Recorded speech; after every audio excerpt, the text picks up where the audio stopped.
Assalamualaikum warahmatullahi wabarakatuh. Halo, saya Anissa Soleha, NPM 50280, kelas 4B PGSD. Baiklah, kali ini kita akan membahas materi tentang proses pembelajaran berdasarkan standar proses kurikulum 13, kurikulum darurat, dan kurikulum paradigma baru. Standar proses. Menurut Peraturan Menteri Pendidikan dan Kebudayaan Nomor 22 Tahun 2016, Pasal 1 Ayat 1 menyatakan bahwa standar proses adalah kriteria mengenai pelaksanaan pembelajaran pada satuan pendidikan dasar dan satuan pendidikan dasar menengah untuk mencapai kompetensi lulusan. Proses pembelajaran kurikulum 13. Pada kurikulum 2013, pada tataran proses pembelajaran dan untuk memperkuat pendekatan ilmiah atau saintifik, tematik terpadu, tematik antar mata pelajaran, dan tematik dalam suatu mata pelajaran, akan mengupayakan agar para guru mampu menerapkan pembelajaran berbasis penyikapan atau penelitian.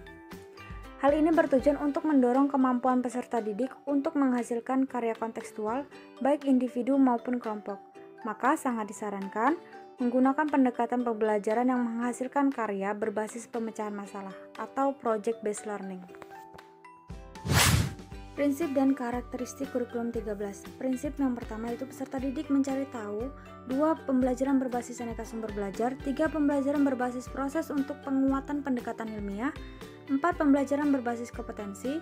5. Pembelajaran terpadu. 6. Pembelajaran dengan jawaban yang kebenarannya multidimensi, dan 7. Pembelajaran berorientasi pada pengembangan keterampilan aplikatif. Dan karakteristiknya sendiri yaitu mengembangkan keseimbangan antara pengembangan sikap spiritual dan sosial, rasa ingin tahu, kreativitas, kerjasama dengan kemampuan intelektual dan psikomotorik. Kurikulum darurat.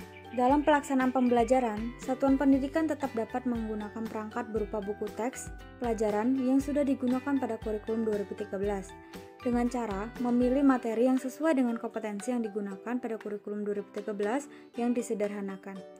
Pada tingkat sekolah dasar, pemerintah menyediakan modul belajar, literasi, dan numerasi yang dapat digunakan oleh siswa, orang tua, dan guru di jenjang SD.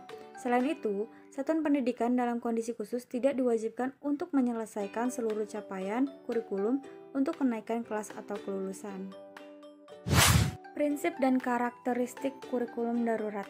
Prinsipnya yang pertama itu berpusat pada potensi, perkembangan, kebutuhan, kepentingan peserta didik dan lingkungannya. 2. Beragam dan terpadu. 3. Tangkap terhadap perkembangan ilmu pengetahuan, teknologi, dan seni. Kurikulum dikembangkan atas dasar kesadaran bahwa ilmu pengetahuan, teknologi, dan seni yang berkembang secara dinamis. 4.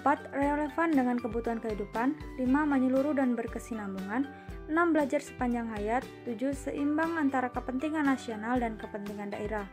Karakteristiknya yaitu kesederhanaan, kejelasan, prioritas, dan aktivitas. Kurikulum paradigma baru. Kurikulum baru ini dinilai lebih fleksibel dan kurikulum 2022 ini akan lebih berfokus pada materi yang esensial dan tidak terlalu padat materi. Hal ini bertujuan agar guru memiliki waktu untuk pengembangan karakter dan kompetensi. Kurikulum paradigma baru sebagai penyempurnaan dari KTSP 2013 ini akan diberlakukan secara terbatas dan bertahap melalui program sekolah penggerak dan pada akhirnya akan diterapkan pada setiap satuan pendidikan yang ada di Indonesia.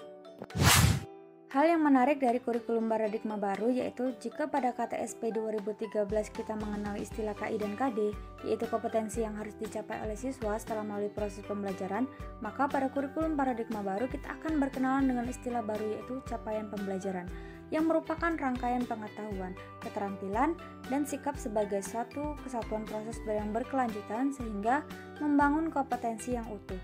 Oleh karena itu, setiap asesmen pembelajaran yang akan dikembangkan oleh guru haruslah mengacu pada capaian pembelajaran yang telah ditetapkan. Prinsip dan karakteristik kurikulum paradigma baru. Ada 5 prinsip kurikulum paradigma baru. Yang pertama, pembelajaran dirancang dengan mempertimbangkan tahap perkembangan dan tingkat pencapaian peserta didik saat ini sesuai kebutuhan belajar, serta mencerminkan karakteristik dan perkembangan yang beragam sehingga pembelajaran menjadi bermakna dan menyenangkan. Prinsip kedua yaitu pembelajaran dirancang dan dilaksanakan untuk membangun kapasitas untuk menjadi pembelajar sepanjang hayat. Ketiga, proses pembelajaran mendukung perkembangan kompetensi dan karakter peserta didik secara holistik.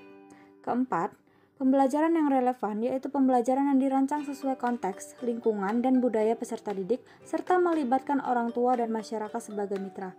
Dan yang kelima yaitu pembelajaran berorientasi pada masa depan yang berkelanjutan.